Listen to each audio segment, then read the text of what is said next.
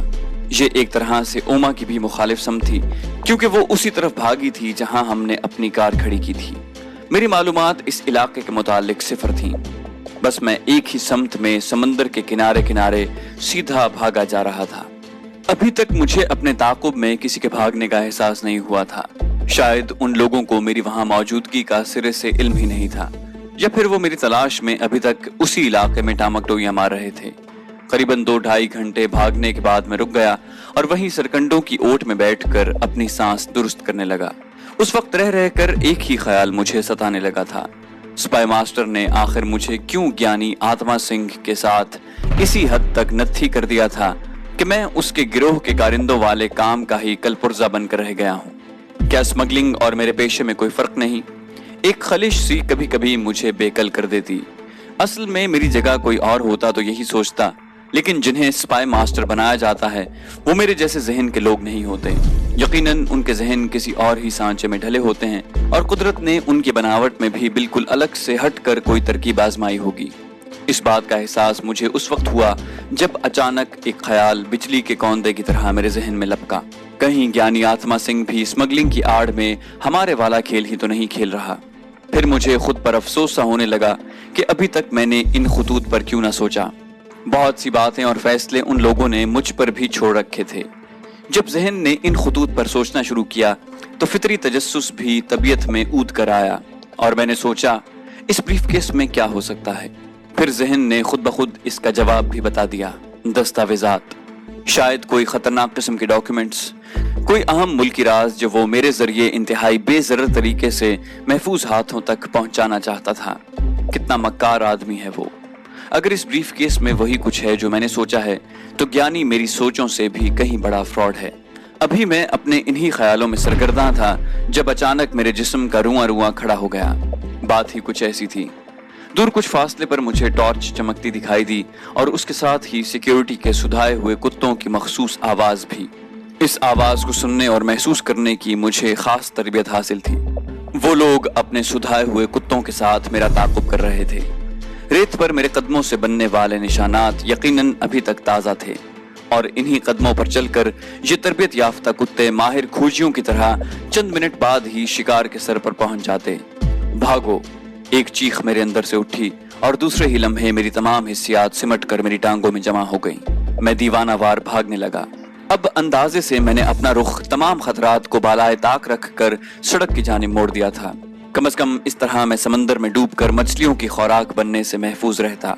میرے راستے میں جو کچھ اب آنے لگا تھا اس سے مجھے اندازہ ہو گیا کہ میرا رخ سڑک کی سمت ہرگز نہیں۔ میں ایک طرح سے نیم دائرے کی شکل میں بھاگا تھا اور بجائے ساحل سمندر کی بالکل مخالف سمت میں جانے کے کسی اور ہی سمت میں جا نکلا تھا۔ سمندر اب آہستہ آہستہ میری نظروں سے اوجھل ہوتا جا رہا تھا اور پھر اس کا شور بھی جیسے تعاقب میں آنے والوں کی سیٹیوں کی آواز میں دب کر رہ گیا۔ وہ میرے سر پر پہنچنے والے ہیں کیا؟ جانے کس نے مجھ سے پوچھا، اور میں نے اس سوال کا جواب دینے کی بجائے اپنے ٹریننگ کلاس روم کا رخ کیا جہاں میرے خضر صورت انسٹرکٹر چہرے پر گہرے شیشوں کی اینک سجائے، ہاتھوں میں سفید چاک کا ٹکڑا پکڑے بلیک بورڈ پر آڑی ترچھی لکیریں لگا رہے تھے۔ بھاگتے ہوئے 8 کا ہندسہ بناؤ اور بناتے چلے جاؤ۔ اگر تمہاری مہک کتے کے ذہن میں محفوظ نہیں تو قدموں کے نشان پر وہ کبھی تمہارا پیچھا نہیں کر پائے گا۔ جب ٹریننگ کا یہ بھولا بسرا سبق یاد آیا تو میرے چاروں اطراف سایہ فگن آسمان سے طلوع آفتاب سے پہلے کی لہو رنگ روشنیاں بکھرنے لگی تھیں۔ اب وہ لوگ زمین پر روشنی ڈالے بغیر میرے قدموں کے پیچھے آ سکتے تھے۔ ایسے عالم میں اس داؤ کا یاد آنا یقیناً تائید غیبی تھا، اور اس امر کا اشارہ بھی کہ میری لاکھ سیاہ کاریوں کے باوجود اس مالک حقیقی نے مجھے بھلایا ہرگز نہیں۔ در رحمت میرے لیے وا تھا۔ اس احساس نے زندگی کی نئی لہر میرے تن بدن میں دوڑا دی۔ میں ایک نئے عزم، ایک ولولہ تازہ کے ساتھ اپنے سامنے گھاس اور درختوں سے ڈھکے اور قدم بقدم بلند ہوتے اس راستے کی طرف بھاگ رہا تھا جس کے پار ابھی کچھ دکھائی نہیں دے رہا تھا۔ میں ایک طرح نشیب میں تھا اور قدرت نے اس لمحے جیسے خاص طور سے میرے لیے وہ پہاڑی نما ڈھلوان زمین کے سینے پر بچھا دی۔ میں نے وہاں قدر نم زمین میں 3 4 8 کے چکر بنائے، پھر زمین سے کود کر ایک پتھر پر پیر ٹکا دیے اور پتھروں ہی پتھروں پر بھاگتا چڑھائی چڑھنے لگا۔ جب میں اس ٹیلے نما پہاڑی یا شاید پہاڑی نما ٹیلے کی چوٹی پر اگی لمبی لمبی گھاس کی آغوش میں سمایا، اپنی بنتی بگڑتی سانسوں کا تانا بانا باندھ رہا تھا، تو میرے قدموں کا اپنے مالکوں سمیت طواف کرتے وہ 2 عدد کتے بھی مجھے بخوبی دکھائی دے رہے تھے، جن کے ساتھ درجن بھر رائفل بردار سپاہی موجود تھے۔ ان لوگوں کا تعلق شاید کسی کانسٹیبلری سے تھا اور میں کلکتہ کے ساحلی علاقے کے کسی حساس مقام پر ان کی زد میں آ گیا تھا۔ ان لوگوں کو میرے خیال سے اس بات کی اطلاع تو پہلے سے ہی ہوگی کہ کوئی مشتبہ یا مفرور اس علاقے میں موجود ہے، اور اپنی تربیت کے مطابق زمین پر روشنیاں بچھاتے بالآخر وہ میرے بھاگتے قدموں کے تعاقب میں یہاں تک چلے آئے تھے۔ کتے خاصے غصے میں دکھائی دے رہے تھے، بالکل اپنے مالکوں کی طرح۔